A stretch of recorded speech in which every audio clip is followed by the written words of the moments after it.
Olá pessoal, bom dia, sou Maristela Galvão e eu estou aqui hoje com a doutora Sara Bitante Albino, presidente da Associação Paulista de Medicina Santos, e a gente vai conversar sobre um assunto bastante delicado, que é o cuidado com os idosos em casa. Na verdade, o cuidado com o cuidador do idoso. Muitos dos nossos idosos recebem cuidados especiais de profissionais em casa, só que pouco se fala do cuidado destinado a estes profissionais. E é sobre isso que a gente vai conversar. Doutora Sara, bom dia. Bom dia. Tudo bem? Tudo ótimo. Acho que a gente poderia introduzir da seguinte forma, tentando entender, em primeiro lugar, como perceber que é o momento do nosso idoso que mora com a gente em casa, ou enfim, mora sozinho, em que momento é preciso decidir que chegou a hora dele receber um cuidado especial, um cuidado profissional. Eu acho que a pessoa da família que está convivendo com o paciente idoso, ela já, pelo fato de conhecer bem esse idoso, conhecer os hábitos, as respostas, como é que ele vive, ela percebe que ele está começando a não conseguir fazer determinadas coisas, está começando a esquecer exatamente o que ele tinha que fazer, e algumas coisas são importantes, porque às vezes ele corre risco de vida, não atende o telefone, aí quem está fora fica preocupado, será que aconteceu alguma coisa, por que ele não atendeu o telefone? Esqueceu o fogão ligado, tropeçou e não tem como avisar alguém da família. Então, quando começa esse tipo de ocorrência, começa a ficar muito frequente, é hora de pensar que essa pessoa precisa de uma presença dentro de casa, uma pessoa que fique com ela dentro de casa enquanto o familiar está fora. Essa decisão de contratar um profissional deve ser tomada em consenso com o próprio idoso ou há um momento em que ele não tem condições até de decidir e a família decide por ele? Depende do estado de consciência da pessoa, né? Se ela já tiver muito alterada, se a consciência já tiver muito alterada e ela não está percebendo a necessidade que ela tem desse cuidador, aí a família vai ter que decidir e vai ter que introduzir esse assunto para ele, porque é uma pessoa estranha ao lado dele. Então essa transição de primeiro era o meu parente que cuidava de mim, meu filho, minha filha, e depois de repente vai entrar uma outra pessoa na história. Então essa transição tem que ser delicada, tem que ser conversada para que a pessoa aceite. É muito difícil o idoso aceitar uma nova pessoa dentro de casa, mudando os hábitos, mudando aquele ambiente que ele está acostumado a vida inteira. Exato, é difícil, né? Difícil. Agora, doutora Sara, focando então na questão do cuidador, passada essa fase de percepção de necessidades especiais para o idoso, ele já está recebendo cuidados de um profissional, a gente tem visto muitas manifestações de preocupação com relação a esses trabalhadores, a esses profissionais, são enfermeiros, enfim, são pessoas que se dedicam a aprender a lidar com esse tipo de público e que de repente podem ser alvo até de problemas emocionais, de transtornos, de depressão, de tristeza, é isso? É isso. O cuidador pode não ser enfermeiro ou auxiliar de enfermagem, ele é cuidador, ele faz curso para ser cuidador. E ele é uma pessoa que se prepara para isso, existe nos cursos de preparação, existe essa parte do emocional. E o que todo mundo fala assim, da área médica, o cuidador tem que se cuidar muito para estar presente, porque ele vai ser aquele que vai ajudar aquela pessoa que não pode fazer nada. Então ele vai fazer tudo por essa pessoa. E ele vai sentir também muita coisa. Então ele vai sentir, por exemplo, que ele fala e a pessoa não responde, ou que responde outra coisa, que não lembra que ele falou. Isso é uma coisa de muitas, centenas de vezes durante o dia. É desgastante. Então ele tem que tomar cuidado com a própria saúde, ele tem que fazer exercício, tem que ter apoio psicológico, ou frequentar um grupo de apoio, porque é desgastante. E acima de tudo ele tem que gostar do que ele faz. Sim. Algumas pessoas sentem que elas são capazes de serem cuidadoras e outras pessoas sentem que não são. Então, o cuidador tem que ter a intuição de que ele pode ser isso, porque ele está cuidando de uma pessoa que não vai ficar melhor. Não existe o futuro que ele vai ficar ótimo daqui a um tempo. Ele não vai, ele vai caminhando para pior. E aí o cuidador tem que saber disso também. Ele sabe disso, mas ele não pode se perder no meio da história, porque um dia ele vai perder aquela pessoa também. Eu acho que fundamentalmente muita paciência, né? Ele tem que ter. Ele tem que ter paciência, ele não pode se envolver, porque às vezes a pessoa repete 400 vezes a mesma coisa e esquece. E o cuidador não é ele que vai perder a paciência com essa pessoa, porque ele é o único que está lá para não perder a paciência. Sabendo algumas coisas sobre Alzheimer, principalmente Alzheimer, não sobre os outros quadros de demência, a gente sabe que eles gostam muito do toque suave. O toque suave, na pessoa portadora da doença, ele faz um efeito calmante e a pessoa fica mais tranquila. Então o cuidador tem que fazer isso também, e eles sabem disso. Então o cuidador pega pela mão, abraça, cumprimenta. A pessoa esqueceu o nome do cuidador, não vai perguntar de novo, mas esqueceu o meu nome? Não, ele esqueceu mesmo. Então, parte daquilo para isso tudo é treino. Agora, doutora Sara, a senhora falou agora há pouco que o cuidador não pode se envolver. Veja, o cuidador, ele está com o idoso dentro de casa, já não é um ambiente frio como um hospital, uma clínica, passam horas juntos, muitas vezes só os dois, né? Acabam, se não for uma pessoa com algum comprometimento muito grave, acabam conversando, fazendo alguma tarefa juntos, não sei. O tempo todo. E é um pouco difícil não se envolver, né? Não, veja bem, você fez bem de perguntar, porque talvez eu não tenha explicado direito. Ele não é que ele não vai se envolver, ele vai ficar muito envolvido. Ele não vai se envolver nos esquecimentos, no que às vezes a pessoa está muito brava, o dia que ele está deprimido. No lado ruim. O dia lado que mais difícil, entendi. Sim, exatamente. Então Entendi. ele não vai se envolver, não vai entrar num embate com aquela pessoa. Tipo, mãe e filha assim, mas você não fez isso, mas por que você não faz aquilo? Não é isso. Ele está muito envolvido, ele está cuidando daquela pessoa. Uhum. Então ele vai fazer o contrário. Ele vai, num dia que o paciente estiver muito bravo, num acesso, aquele dia que ele está raivoso com tudo. Ele sabe que aquilo é uma fase, é um momento da doença. Ele não vai entrar direto na raiva. É difícil, uma situação bastante complicada. Agora, o cuidador precisa de treino e muito amor, fale a verdade. E é importante que ele tenha o respaldo da família, né? A família, lógico, a família o contratou, evidente, mas se ele tem a confiança da família, ele pode, se os dois estão juntos, sozinhos, ao longo do dia, ele pode ter alguma liberdade, no sentido positivo, de interpelar ou de evitar alguma outra, um mal maior, enfim, alguma atitude que o coloque em risco. Acho que é importante isso, né? Ele tem que ser de confiança da família, ele tem que mostrar o trabalho, a gente está falando muito ele, mas pode ser ela então pode. Ele e ela em geral. Ele tem que mostrar o trabalho que ele faz, a família tem que vigiar o trabalho e até sentir que essa pessoa realmente é a pessoa certa. E acima de tudo, ele é o portador, na realidade ele é o portador das informações do paciente para a família e da família para o paciente. Então tudo que a família quer que seja feito, e também ele, ao contrário, se ele vai ficar o dia inteirinho com aquela pessoa, a noite toda, depois ele tem que reportar para a família o que está acontecendo. Olha, ele não quis tomar um remédio, mas eu tive que forçar um pouco, ou forçar um pouco, por exemplo, para comer, vai comer, porque às vezes a pessoa nega a comida, nega o banho, nega o medicamento, ele tem que transmitir tudo isso para a família. Exato. Na realidade, ele passa a ser o elo de ligação entre Exato. o paciente e todos os outros. Que tipo de problemas um cuidador está sujeito?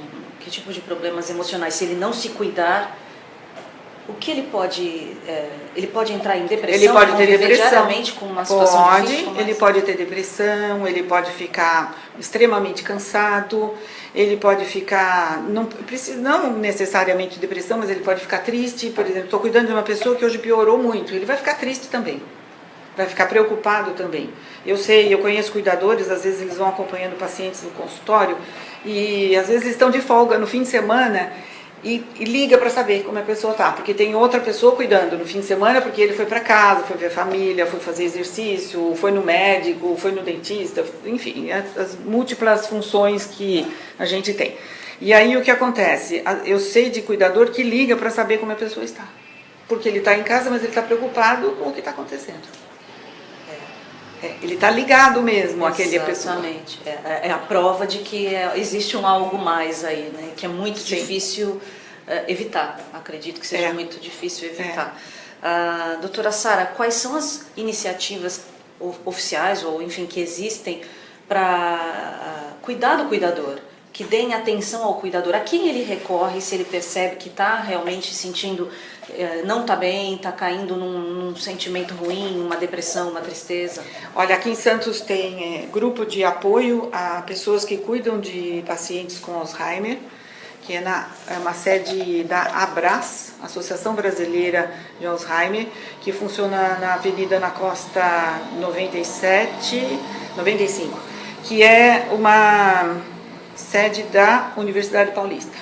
Então, na internet tem várias indicações, mas eu acho que o que funciona mesmo são grupos de pessoas que estão passando pelos mesmos problemas, porque aí na troca de informações um ajuda o outro.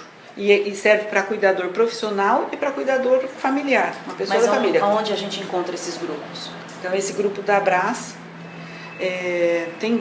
tem outros grupos que funcionam, mas como eu não tenho informações mais detalhadas, então prefiro não indicar. É importante que eles se juntem a essas pessoas para dividir os mesmos problemas. Exatamente. A senhora citou o Alzheimer por 2 ocasiões. O cuidador de um idoso com Alzheimer talvez seja a situação mais extrema, a senhora diria que porque não necessariamente o idoso vai ter Alzheimer, ele pode ter algum outro tipo de problema. Mas no caso do Alzheimer é realmente uma situação extrema, mais difícil de lidar, né? O Alzheimer, o nome Alzheimer ficou muito estigmatizado, né? Ele ficou, e assim, eu não sei se ele é ruim, se isso é bom ou ruim. Às vezes é bom falar sobre a doença porque muitas pessoas sabem, né, não sabem muito e querem ouvir falar. Mas existem outros quadros demenciais por outras doenças. Então, são quadros demenciais finais, então, que não tem o nome de Alzheimer.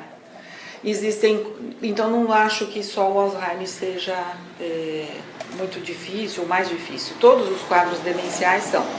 Eu acho que pacientes acamados de doenças progressivas degenerativas também são delicadas, né? São muito delicadas. Então tem doenças que acometem o corpo, né? E a pessoa muitas vezes está consciente, mas já não consegue fazer quase nada, e ele precisa do auxílio de uma pessoa constantemente para todas as atividades, comer, fazer as suas necessidades com apoio. Exatamente. Então, são quadros, todos eles são quadros difíceis, eu acho. Agora, o cuidador, quando ele se prepara para ser um cuidador, ele se prepara, não é isso? Ele passa por algum curso. Sim, ele faz curso. Ele recebe noções dessa possibilidade. Sim. As noções dos riscos, né? Eles têm, na realidade, assim, o cuidador, ele tem várias áreas para serem cuidadas. Então, tem o cuidador dos pacientes que têm problemas de demência, tem o de problemas físicos, tem de outros problemas. Tem pacientes que usam gastrostomia, usam traqueostomia, então esse provavelmente tem que ter noções de enfermagem para poder cuidar de todas essas sondas, sonda vesical. E essas sondas todas têm que ser tratadas. Tem pacientes que ficam no oxigênio, tem que ser aspirado. Então, o cuidador, se não for já um técnico de enfermagem, porque às vezes é o próprio técnico de enfermagem que faz esse trabalho na forma de ser cuidador. Ele vai aspirar a sonda, vai aspirar a traqueostomia, vai trocar a traqueostomia. Então, ele tem que ser preparado. Mas psicologicamente falando, ele também recebe noções dos riscos que ele corre ao lidar, ao conviver diariamente com o idoso, com o paciente. Sim. E falando na questão do preparo, doutora Sara, aonde o cuidador busca, o candidato a cuidador busca oportunidades para fazer um curso e passar a ser um cuidador? Como é que ele percebe que ele tem capacidade para ser um cuidador? Olha, outro dia eu estava conversando com uma pessoa que não é da área da saúde e ela falou que o marido dela tem muito jeito para cuidar, porque como ele trabalha em horários diferentes, ele está cuidando da mãe dela, da sogra. E a sogra teima, né? A sogra dele, mãe dela, teima em não fazer determinadas coisas. Ela é diabética e não pode comer nada com açúcar, porque é um diabetes muito grave. E ela pega comida escondida. Literalmente ela rouba uns docinhos. E ele tem a maior paciência, então ele vai, tira, pega, guarda, esconde. Eles têm vários esconderijos na casa, porque toda vez que alguém sai e ela se vê sozinha, ela dá um jeitinho de ir lá pegar o doce. É o ratinho da casa. Já faz parte da doença. E depois Sim. ela esquece que ela não comeu, se ela não tiver alguém que dê o medicamento no horário. E ele está fazendo tudo isso quando a filha não está em casa. E aí ela falou, olha, ele tem o maior jeito, é um homem imenso assim de corpo, mas ele tem a maior delicadeza em cuidar. Depois da noite ele perde um pouco a paciência e conta tudo para a esposa, mas durante o dia ele vai bem com a... Pelo menos extravasa um pouco, né? Pois é, aí vai bem com a paciente. Exato. É possível dizer que existem requisitos básicos, assim, para uma pessoa ser cuidadora? Às vezes ela quer ser, mas talvez não tenha condições de ser, né? Olha, se o cuidador vai cuidar de um paciente que está no leito e é um paciente pesado, que precisa ser mobilizado no leito, esse cuidador tem que ter capacidade física, ele tem que se preparar para ter força para virar esse paciente, para dar banho, desvirar, levantar. Então ele tem que ter força física, inclusive, não é só o emocional nesse caso. Então ele tem que ter um preparo das posições que ele vai fazer para poder carregar essa pessoa. Sim. Eu acredito que se for uma pessoa muito magrinha, muito pequenininha, ela não vai conseguir trabalhar, mesmo com as técnicas, com um paciente pesado e grande. Existem cursos de cuidadores, né? Existe curso de cuidador, existem técnicos de enfermagem que se transformam em cuidadores, porque já tem uma parte dele, né, do conhecimento. E os cursos eu acho importante, né? Agora, você perguntou como é que a pessoa percebe que ela tem esse dom? Não sei. Como é que ela percebe, sinceramente? Como é que eu percebi que eu queria ser médica? Também não sei. De repente eu falei, vou ser médica. E você, como jornalista? Quando você percebeu? A gente percebe quando sente familiaridade com algumas funções inerentes à profissão, que é escrever e ler, né? No nosso caso. Agora, no caso do cuidador, eu acredito que o amor pelo ser humano, a paciência, né, acima de tudo. Não, né? se incomodar de ter que fazer um curativo, não se incomodar de ter que acompanhar o paciente ao banho, ter as técnicas para dar banho, técnicas para dar comida. O paciente bate a mão, derruba tudo, ele começa de novo. Você tem que ter paciência, muita paciência ao lidar com coisas do dia a dia. Exatamente, o que é muito difícil. Doutora Sara, a gente está com a Andressa Marcelli Enzo aqui no nosso Face ao vivo fazendo uma pergunta. Como é que eu faço para cuidar de uma pessoa idosa que usa andador ou muletas numa casa sem estrutura? Aí é um pouco difícil, né? Então, Andressa, né? Isso. Oi, Andressa. Eu, numa casa que não tem estrutura, não tem como pôr... Não tem como pôr estrutura física. Não tem como pôr algumas rampas, algumas passadeiras, tipo piso liso, mas não escorregadio, para que o andador escorregue e deslize sem escorregar completamente, né? Senão a pessoa vai cair. Barras, não? Barra no banheiro, ao lado do vaso sanitário, barra dentro do box, barra nos corredores, tirar os tapetes, porque os tapetes são um perigo cruel. O tapete engancha, mesmo quando não está com o andador, ele está com o sapato. Como não levanta muito o pé, a pessoa bate o pé na ponta do tapete e aí ela cai. Exato. Os móveis com quina, muito cuidado com os móveis com quinas muito pontiagudas. Tirar os móveis do caminho e deixar trilhas sem nada para a pessoa passar, mais alargadas. As mesinhas de centro de vidro, mesinhas da lateral de vidro, isso é um perigo. Uhum. A gente tira para a criança pequena. Que dirá para um idoso. Para o adulto também tem que Existem tirar. alguns protetores de quina que talvez possam ajudar, a senhora diria? Protetor de quina, né, que ajuda, mas a mesa de vidro, se ele cair... É melhor tirar a mesa. Se for uma mesa de vidro mais fininho, com a estrutura leve que escorrega, é melhor tirar a mesa. Andressa, talvez no seu caso, sem grandes investimentos, a gente não sabe a situação, mas tirando as coisas do caminho e fazendo umas trilhas bem abertas. Tirando coisas do caminho, tapetes imóveis e colocando algumas barras nas paredes, aí não tem jeito, isso é fundamental. Talvez isso já te ajude a garantir um mínimo de segurança, né, para a pessoa que está na sua casa. Bom, doutora Sara, vamos continuar aí falando do cuidador. Existem alguns estudos já focados na preocupação da saúde com ele? Já existem iniciativas maiores focadas nesse problema? Já. Tem um livro aqui da Abras, que fala sobre a saúde do cuidador. Ele já é alvo de estudo, ele já é alvo de atenção. Já é alvo de atenção, já é alvo de cuidados e ele é convidado a participar dos grupos e de apoio. Ele é orientado para se cuidar, para fazer exercício, para ter uma vida tranquila, tranquila no sentido em que ele cuide da sua vida, para ele não deixar de fazer as suas consultas, não deixar de ir ao dentista, não deixar de se cuidar pessoalmente, porque ele tem que estar muito bem para poder cuidar do outro. A gente falou no começo da entrevista sobre o momento certo de contratar um cuidador. Agora, qual seria o momento de um cuidador perceber, opa, eu não tô legal, eu tô precisando parar, eu preciso sair, ou me afastar por um tempo, pedir para a família colocar uma outra pessoa no meu lugar? Qual é o sinal de alerta para esse cuidador? A impaciência? Eu acho que se ele estiver emocionalmente muito abalado, não tem vontade de ir trabalhar ou começar a chorar muito, tiver dificuldade de manter a sua calma e a sua postura diante do paciente, é hora dele pensar que ele não pode mais fazer aquilo. Pelo menos naquele momento ele não está sendo capaz de fazer aquilo.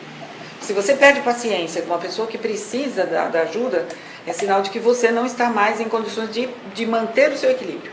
Exato. Agora, o contrário, uma impaciência do idoso é perfeitamente compreensível. Não acho que não é motivo para que o cuidador, enfim... Olha, eu nem sei se tem idoso paciente, né? É difícil, né? Olha, a gente encontra com eles impacientemente nas filas de todos os lugares, nos estacionamentos, na rua, na verdade. Meu Deus do céu, às vezes eles querem passar na frente da fila, eu acho até que ele tem direito. No Brasil a gente não tem muito a cultura de deixar o idoso... Eu acho que o Brasil tem que bajular, tem que aprender a bajular o idoso, a respeitar, sabe? Ele vai atravessar a rua e você também vai atravessar. Você está vendo que ele tem uma baita dificuldade porque ele olha para o bendito do semáforo e fica na dúvida. Custa chegar e falar assim, olha senhor, tudo bem? Posso atravessar com o senhor? Vamos pegar na mão? Posso ir? Se ele ficar muito bravo, fala, não, então vamos só atravessar junto. Mas o Brasil não faz isso ainda. Outro dia eu fiquei tão contente, parece uma besteira, eu fiquei tão contente, eu estava na rua e tinha um deficiente auditivo tentando atravessar. Com todas essas reformas do VLT, ele batia a bengalinha dele e eu com 3 carros na frente, eu já comecei a ficar nervosa lá dentro, e eu olhando o deficiente auditivo.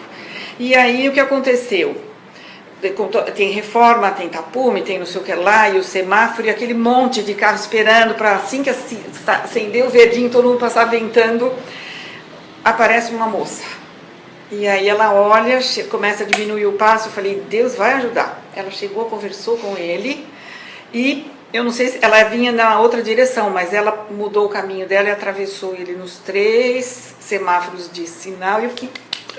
Que bacana, que coisa boa. Que bacana. Mas eu me referia, doutora Sara, à impaciência do idoso, porque o cuidador não pode ser impaciente com o idoso, mas o idoso se sente, e muitas vezes em função de tudo, da vida que viveu e da situação em que ele possa estar, ele acaba demonstrando impaciência com o seu cuidador, mas isso não é motivo para o cuidador...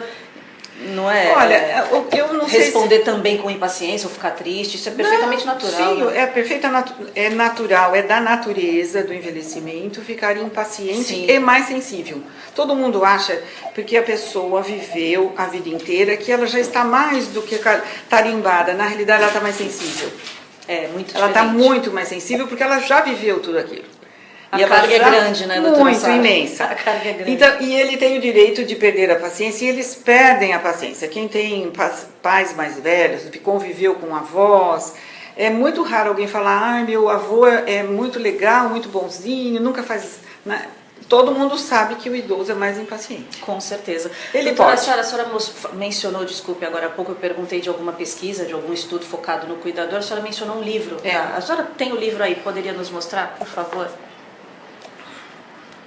Bom, vamos lá. O livro se chama Você Não Está Sozinho, da Associação Brasileira de Alzheimer. Me parece ser uma abordagem bastante curiosa e profunda, sensível, né? Profunda, relacionada ao cuidador. Né? Tem dados técnicos sobre a doença, sobre a doença, sobre as estatísticas de que o mundo está envelhecendo, que nós vamos ter muitos idosos. A região de Santos já tem muito idoso, tem mais idoso do que jovem. Eu acho que em 2050 vai ter mais idoso do que criança, porque os casais jovens estão tendo menos filhos. Então, o caminhar da humanidade é ter mais idoso. E o que acontece é que nós temos que começar a cuidar mais rapidamente, né? Cuidar da ideia de que tem que ter informação, tem que ter ajuda. Esse livro é muito interessante porque ele faz a parte técnica, mas fala muito do emocional de todos, do familiar, do cuidador que não é familiar. Muito interessante. Então, para quem estiver interessado em conhecer mais sobre esse universo do cuidador do idoso, o livro se chama Você Não Está Sozinho, da Associação Brasileira de Alzheimer, Abras. Doutora Sara, a gente já está encaminhando aí a nossa entrevista ao vivo para o final, mas a gente tem uma pergunta aqui um pouco diferente do que nós estávamos conversando até então, que é relacionada ao cuidador dentro da casa do idoso. Aqui a nossa colega Vera Leão pergunta o seguinte: quando alguém da família decide o contrário, decide colocar o idoso numa clínica de repouso, enfim, ela acaba se sujeitando a uma série de críticas, de julgamentos da sociedade. Poxa, vai colocar numa clínica, vai internar, quer se livrar. A gente sabe bem a que tipo de julgamento ela se refere. Como é que a gente lida com isso? De que maneira a gente escolhe o que é melhor para ele? Colocá-lo numa clínica ou contratar uma assistência? Olha, isso é um aspecto muito difícil, porque você tem que ter ideia de como vai ser essa clínica, essa casa de repouso, se tem realmente condições dessa pessoa ser bem atendida lá. E tem que fazer, isso tem que ser um consenso familiar. Eu sei que consenso familiar é uma das coisas muito difíceis de se conseguir, sim. Né? Então, é muito pelo contrário, quando tem alguém precisando na família, o que acontece é que a família se indispõe entre si. Sim. Agora, veja bem, é caro. No Brasil, todo isso é caro. Uma clínica é cara e ter cuidador dentro de casa também é muito caro. O cuidador não fica 24 horas por dia, todos os dias da semana. Então, você tem que ter um cuidador durante o dia. Às vezes, você já começa a ficar... Alguém da família fica à noite, porque essa pessoa não pode ficar à noite sozinha. E tem o fim de semana, o cuidador tem folga, ele tem direito à folga, né? Ele é um trabalhador. E no caso dele, ele tem que ter folga mesmo para poder refazer toda a sua estrutura. Aí o que acontece? Você tem que ter um cuidador de dia, um cuidador para a noite, um cuidador para o fim de semana. Isso é caríssimo. Porque a gente não tem... No Brasil tudo é caro. Aí toda essa assistência à saúde é cara. Aí o que acontece? Tem que fazer conta. Onde é melhor para o meu paciente, para o meu ente querido e onde eu tenho possibilidade de pagar. Então a gente já tem algumas propostas no Brasil, aí eu sei de algumas prefeituras de cidade pequena, agora eu não me lembro o nome, isso aqui é uma falha, que existem como se fossem creches para passar o dia. Creche do poder público, no caso é uma prefeitura de uma cidade pequena, a pessoa sai, leva essa pessoa para essa creche, ela passa o dia inteirinho, o parente, né, a filha, o filho, passa de volta no fim do dia de trabalho e leva para casa. Então, essa pessoa não está totalmente na entidade, não está totalmente fora da sua casa e está sendo bem assistido, mesmo com a pessoa fora de casa. Interessante, talvez seja um pouco mais barato, não sei. Então, e eu acho uma proposta que talvez pudesse ser disseminada, porque ia ajudar muita gente. Agora, se a família decidir colocar o idoso numa clínica, ela não deve se sentir culpada de forma alguma, né? A culpa? Pois é. Quem não sente culpa em relação aos pais, em relação aos avós? Eu acho que a culpa não tem que ser sentida, mas eu sei que todo mundo sente. Agora, a família tem que ser uma família que tenha um pouquinho de entendimento, porque é muito fácil você pegar e falar assim, ó, você vai cuidar da mamãe e eu pago não sei o que lá para você. E aí ele mora em outra cidade e eventualmente vem ver a mamãe e a outra pessoa que ficou lá, o irmão ou a irmã que ficou lá, vai passar diariamente por inúmeros problemas. Então, precisa, né, dessa família ver o outro lado. Eu acho que aí o importante é muita informação. Exato. É muito importante a família saber que não basta apenas colocar o idoso na clínica, porque ela precisa acompanhar, visitar, saber o consumo dos insumos diários, né, de higiene, enfim, tudo isso é fornecido pela família. Não é a clínica, né? Não, é fornecido pela família, ou ele vai continuar frequentando o médico que ele frequentava antes, o dentista, os medicamentos todos.